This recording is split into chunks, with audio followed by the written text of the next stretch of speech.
Tere! Mina olen Maitu Tund ja tänases Elukultuunis ma näitan teile, kuidas täispeaga sõites mitte vahele jääda. Võta oma seisukoht, ära otsi tooli. Tere tulemas mu fucking elukooli. Ja kindlasti siinkohal ma ei propageeri täispeaga sõitmist, aga kui on jaanipäev, siis see on sama suur traditsioon nagu köie tõmbamine, vankriratta surumine või teisest külast pärit rahvaga kaklemine. Nii, esimene reegel on siis ära ole kahtlane, ehk siis ära sõida varastatud autoga ja sõida autoga, millele kehtiv kindlustus ja ülevaatus. Ja samuti ära sõida mingi vana bemmirondiga, sest vana bemmirondiga sõidavad ainult kriminaalid ja teismelised, kes on ka kriminaalid. Ja sõida nagu vanaema, 2 kätt roolil, turvaöö peal ja kartulikott tagaismel. Reegel number 2. Väldi külavaheteid, sest ilmselgelt kõik teavad, et jaanipäeval kasutavad külavaheteid ainult parmud ja alkohoolikud ja inimesed, kes sõidavad täispeaga. Reegel number 3. Söö ja salga, ehk siis kui sa esimese 2 reegliga kukkusid läbi ja tõesti politsei pidas sind kinni, siis käitu järgnevalt. Kõigepealt tee turvaöö lahti ja istu kõrval istme peale ja teeskled sa magad.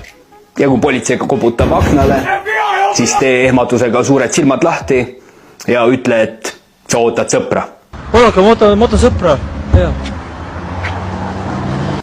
Ja et sa ei tea, mis toimub. Mina ei tea, mina olin pauga otsas, kui puu käis, aga mind siin autos jumal eest ei olnud. Ja kui see ei tööta ja politsei ütleb, ei, teie sõitsite selle autoga, siis vasta talle, mina, nalja teete, ma olen jumalt täis. Ja kui see ka ei aita ja politsei võtab teid kinni ja hakkab teile nahka tegema, sa nahka teed. Lügesid mu kaelama. siis ei jäägi muud üle, kui tuleb minna reegel number 4 juurde. Nii, ja reegel number 4, ehk siis idamaised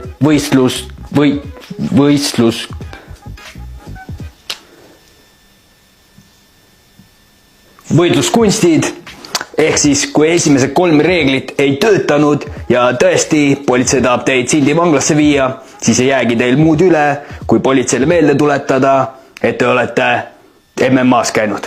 Kakelda. Nüüd tahad kakelda? Võta ka raud lahti, ma tahan sul kakelda, mõtlesin. Mis sa söönud oled? Mis ma söönud olen? Sa arvad, et ma ei oska kakelda, ma olen MMA-s käinud. Sest kui te juba kaotate oma vabaduse, siis miks mitte ka kaotada oma eneseväärikust.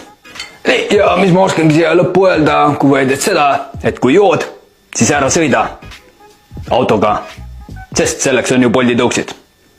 Ja kui teile video meeldis, siis like, share'i või masturbeeri ja vaadake meid ka järgmises osas, kui ma näitan teile, kuidas täispeaga ujuma minna. Mina tänan!